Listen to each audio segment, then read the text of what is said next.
Inspiration can come from many different places, but one story that always motivates the masses is that of a great sporting underdog. Over the years, the UFC has been blessed with an abundance of such tales, so we decided to take 5 with analyst Dan Hardy to find out what the Outlaw believes are the greatest underdog victories in UFC history.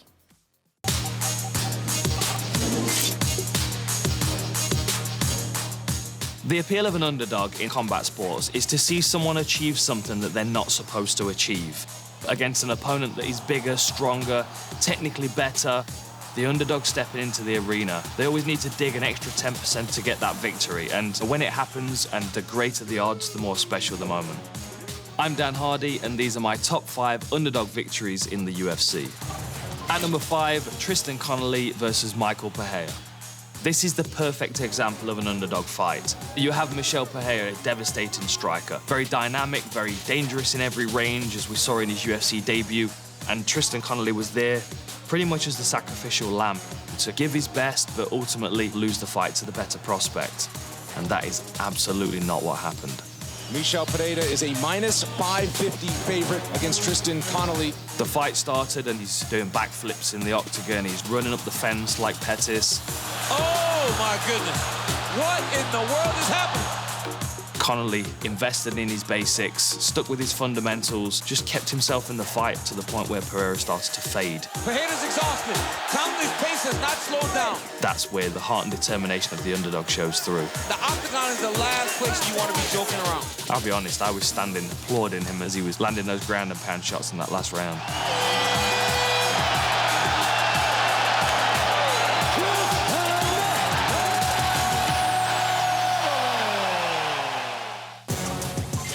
At number 4, Michael Bisping versus Luke Rockhold.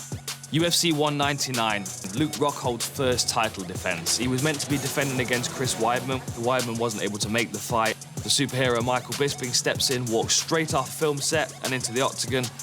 This was Michael's last shot at the world title. And because we'd seen him get so close to the title so many times and then just fall at that last hurdle, the expectation was that this was a hurdle he was going to fall at as well. For the UFC middleweight championship of the world. Rockhold started off as we expected him to, pushing Bisping back with a lazy jab. And as he reached forward with that right hand, Bisping with the big left hook, you know, one of the best punches of his career. Oh, he got rocked! He heard him bad. He heard him bad. And again, Michael Bisping! That's it! Mixed martial arts is often the right place at the right time, and you throw that right punch with the right intentions and you find yourself a world champion. To finally get a belt in his UFC career after it had evaded him for so long, it was a special moment. At number 3, Chris Weidman versus Anderson Silva. At the time when Chris Weidman stepped into the octagon to face Anderson Silva, there was already an assumption that Anderson Silva was going to have to move up to light heavyweight to get his best challenge. It was almost like the middleweight division just wasn't enough for him. Then you've got Chris Weidman, a gritty wrestler that can take a shot, that always pushes forward. I mean, he was designed. They built him to beat Anderson Silva. Chris Weidman got some great advice from his corner team. I want you to punch a hole in his chest. That's what I want. Beautiful. It's the best thing he could have said, because all Chris Weidman's intention was just to cover distance and keep landing punches. Oh, he got hit! Look at the finish it!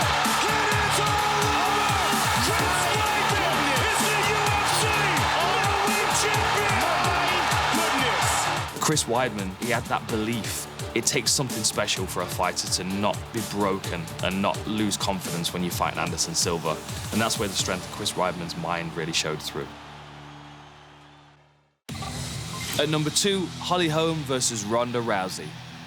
The UFC 193 in Melbourne, Australia. Ronda Rousey was the champion, was rolling through everybody, just dominating people. And the next challenger was Holly Holm. Great hands, great feet, but the reality is that we'd seen her in the UFC a few times and she'd worked to decisions. So Holly Holm's the obvious underdog in this one. We're thinking over 25 minutes, Ronda's going to be able to get this armbar at some point. Here we go! Ronda seemed a little too over-enthusiastic to close distance in this fight, almost like it was a foregone conclusion that at some point she was going to be able to get the fight to the floor and get the armbar. And this is where that ring craft, that experience from Holly Holm comes into play. Being able to pivot on that front foot and keep turning out, forcing Ronda to walk onto her shots. She's getting lit up, Mike. Holly Holm is tagging And when things started to unravel, they unraveled very, very quickly. Beautiful. Beautiful. She's hurt. She's hurt. One of the best female champions of all time, one of the best mixed martial artists of all time, unconscious on the floor, something that we never thought was going to happen. And Holly Holm is the new world champion. At number 1, Matt the Terror Serra versus Joy St. Pierre. Going into UFC 69, Joy St. Pierre, he'd just beaten the reigning champion Matt Hughes in spectacular fashion. And everybody looked at GSP like, this kid's special. Whereas Matt Serra is the pasta-eating, heavy-handed jiu-jitsu player that just loves fighting, and we love him for it. He's probably one of the biggest underdogs in the sport. You can't count out Matt the Terror Serra, though, can you? You just can't count him out. The reality is, if the fight hit the floor, Serra was going to feel quite confident because he is a great grappler. He felt like he could throw hard and take those risks, and that's exactly what happened.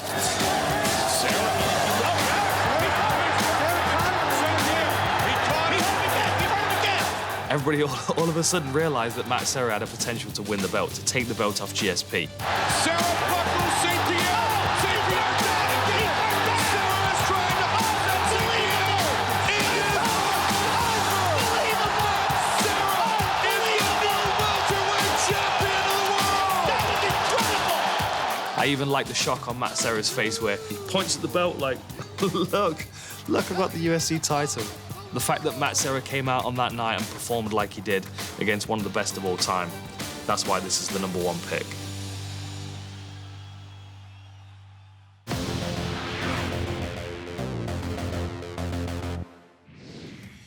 Following his release back in 2017, Danish welterweight Nicolas Dalby achieved what so many have failed to do, make a return to the UFC. And he did so in his beloved hometown of Copenhagen. The UFC Connected cameras were there to capture the final week of his emotional journey. So let's see how it all went down in My Fight Week.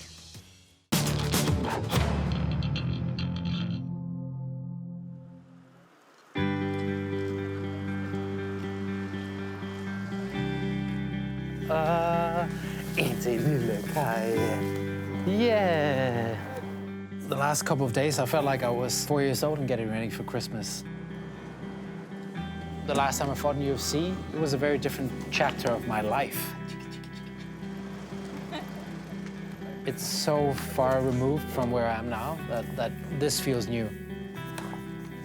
But at the same time, I have tried it before, so signing these 130 posters feels familiar. Oh, that was only almost 12 minutes. Wow. It's longer than it took to make Baby Kaya. I really love opening the main card for the Copenhagen event. I do, in a way, feel that I need to prove myself again, because it's been so long since I was here the last time, and even though I've put on some great fights, you know, the big international crowd might not remember me or know about me. Good to see you guys again. Good to see you. I will see you tomorrow, sir.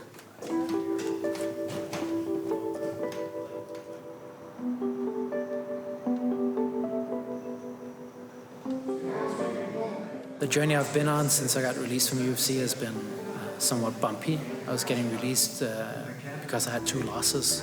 The main reason I felt like I lost those fights was because I was starting to get depressed and wasn't training as hard for fights and in between fight camps as I could have.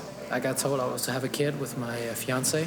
That made me realize that I had to pull myself together. It takes a lot to get back in. You know, usually if you're out, you're out. First time, he was not in the same place as he is today, you know, and now he's a completely different animal. It was like the goal of this whole entire journey to get back at the UFC. And of course, fighting in Copenhagen in his first fight against a guy like Oliveira, it's a dream come true, I think. That was nice. I'm feeling very happy about being back. I'm feeling like this is where I belong. Nicolas, he's a very talented Danish fighter, and I'm very happy to see that he's back in the UFC. Really excited to see him back in action against a very, very tough Alexander Oliveira.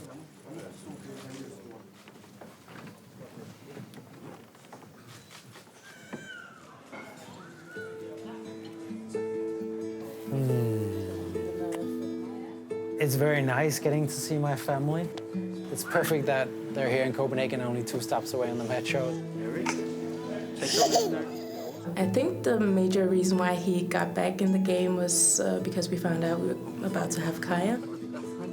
He just got himself together and said, okay, I'm gonna do something about this. I'm gonna get back in shape. He's just been riding this roller coaster ever since, and it's so amazing to see how he's handling everything. I'm so proud of him. As a dad, he's so fun and loving with her. Like, they're just so cute to see together. He's an amazing dad.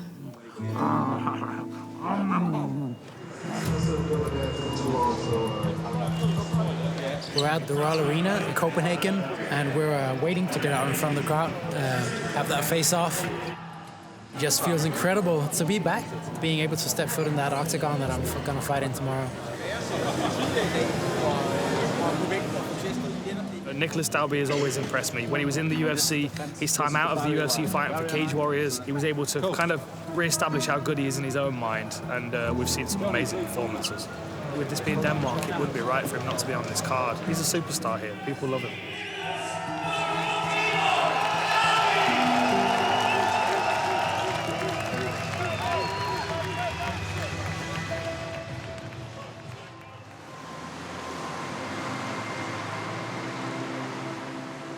The day of the fight is always a waiting game, I feel.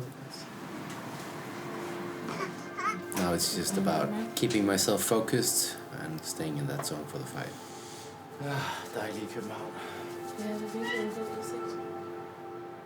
I've been very comfortable throughout the week with all that's been going on, and tonight it's party time.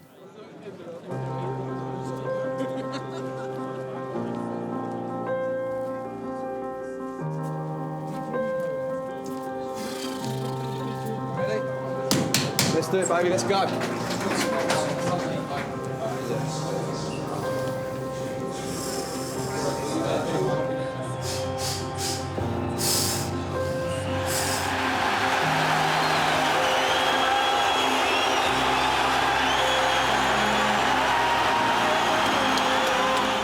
That you hear is the symphony of the Danish fans singing along to the walkout of Nicolas Dalby. Been away for 3 years and he's been in the depths of hell and he's clawed his way back. This is an inspirational story. It really is. Fighting out of Copenhagen, Nicolas Dalby.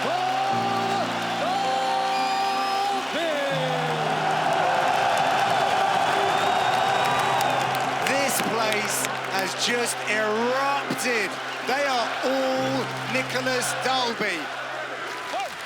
The karate stylist Dalby from right here in Copenhagen, making his emotional return after 3 years away. Good start to the first round here. Oliveira trying to get Dalby to commit so he can run him onto that right hand. Nice double leg entry there. Great takedown defense by Oliveira though.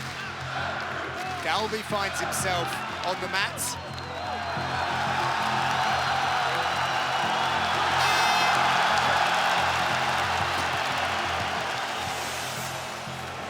Imponerande rond. På golvet så behöver du kontrollera handleden. Är du med? Och så jobba med de små korta armbågarna på golvet.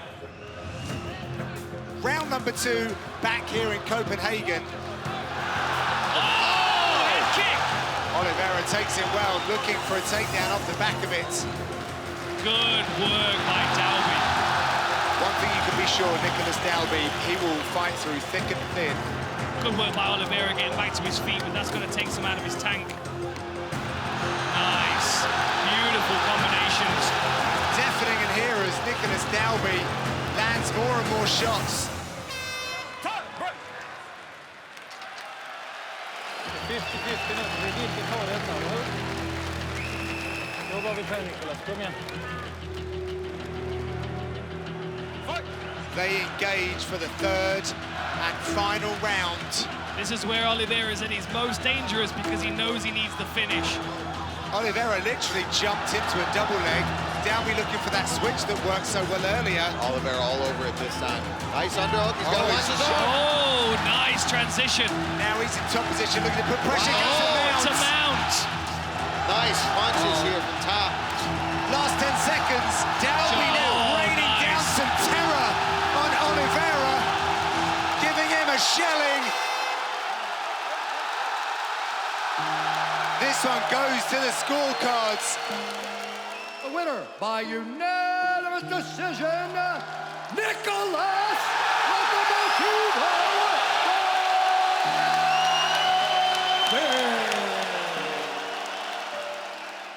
I appreciate the support from each and every one of you out there. Like, this means the world to me. Thank you. Right now, we are just so happy. Signing to the UFC and now winning his first match in the UFC is fantastic. This means the world to him.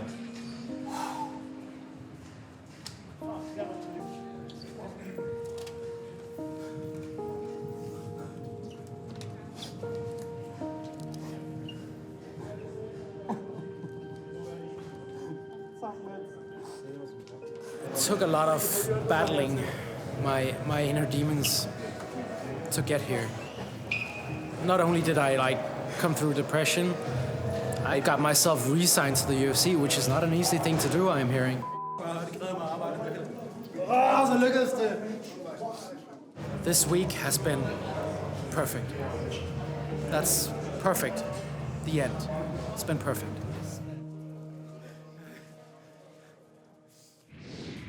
During his UFC tenure, Cain Velasquez established himself as one of the most dominant figures in the UFC's heavyweight division. Recently, however, the former champion has swapped MMA for professional wrestling. We caught up with Velasquez at the legendary Madison Square Garden for a very special Fighter Focus.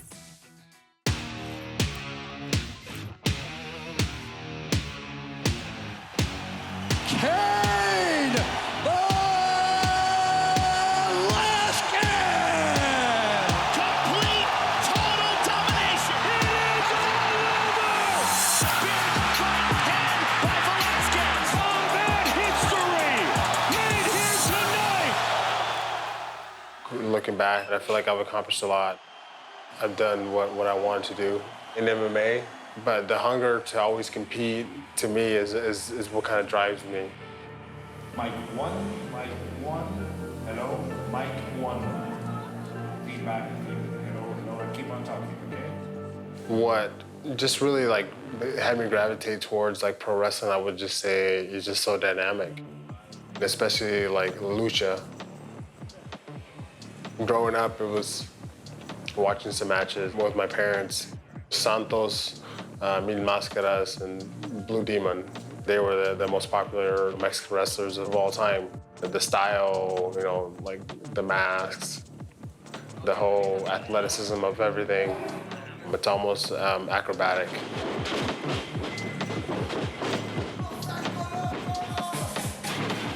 To me, it was important to go out and embrace the whole lucha style of wrestling. Obviously, I add some of my stuff to it. I add some of the MMA stuff, which I think looks great, but not just do that the whole match. Do some cool lucha moves in there because they're dynamic, they're athletic, they look cool. It says a lot about the athlete and the person that Cain Velasquez is. He could easily come into this world and do his thing. But the fact that he's willing to relearn, humble himself, and learn the lucha libre style, not only does it show the respect that Cain Velasquez has for lucha libre in Mexico, it's a respect to the fans, it's a respect to the rest of the locker room. In MMA, all the moves that we do, all the techniques that we have, we can definitely do them in the pro wrestling space. It's just how to put them together and how to go out and sell it. With MMA, we're thinking very offensive, what are we going to do to our opponent? Don't let him do anything to us. And us go out and throw punches and kicks, wrestle with them, just kind of pose our will on our opponent. Whether that's pro wrestling, you can't really do that. It just won't look right. It'll just look like you're just beating somebody up over and over again, and just there's nothing to it. Just to be a part of the card in general, I'm happy. I can have my whole family come, I can have my daughter watch the match, I can have my son be here.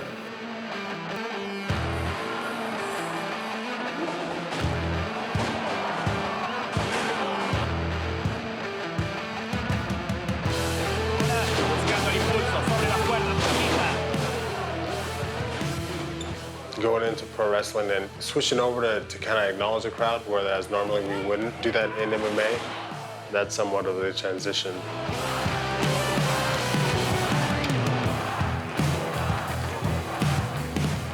I would say like crowd involvement is huge. I mean, the crowd wants that. The crowd wants to be interacting with the athlete.